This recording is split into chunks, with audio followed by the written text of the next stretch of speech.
in Bangladesh and globally are significant victims of sexual violence. If we can bring order to address that, to reach the victim, to find the treatment, to give the solace, to find the perpetrator, bring him to justice. And I challenge my ministry to take this responsibility, to take this challenge of doing intensive work on a day-to-day basis, on a week-to-week basis, on a month-to-month basis, not on the basis of years and decades.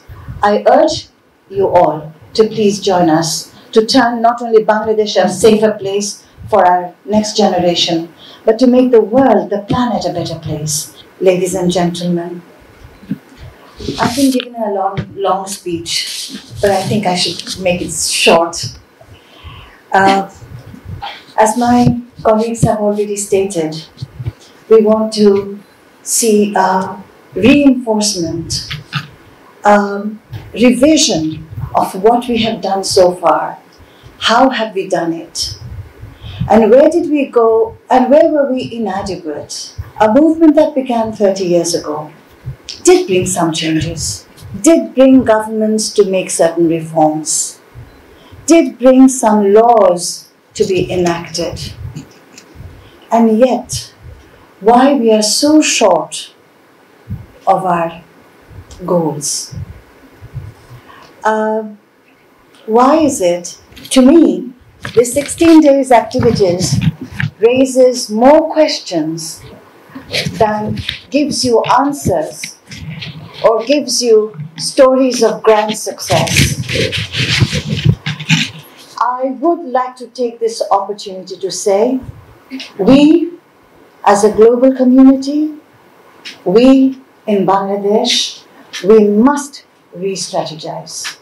Not to forget that our little boys in Bangladesh and globally are significant victims of sexual violence. If we can bring order to eliminate violence on women and girls, I know that we will have also eliminated violence on our children.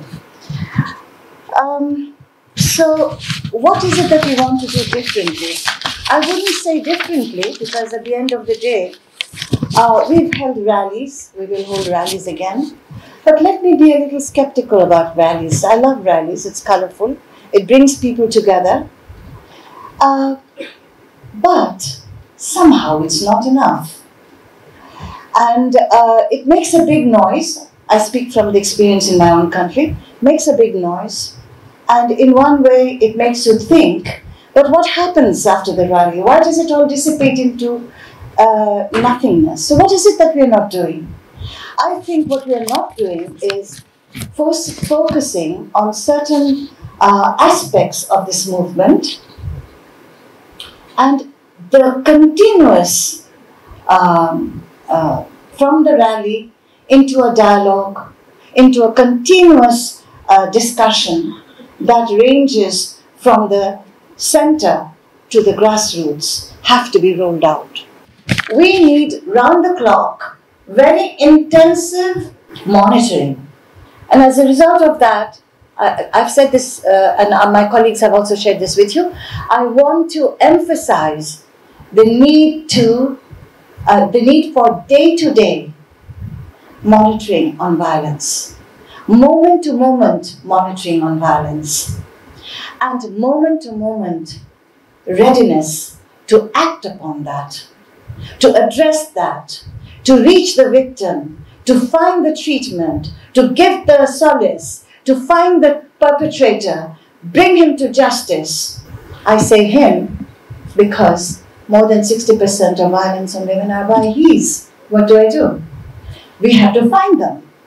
And we have to rehabilitate these young girls and women whose lives are completely shattered. That's a very intensive piece of work. And I challenge my ministry to take this responsibility, to take this challenge of doing intensive work on a day-to-day basis, on a week-to-week basis, on a month-to-month basis, not on the basis of years and decades. So we have some very clear state vision.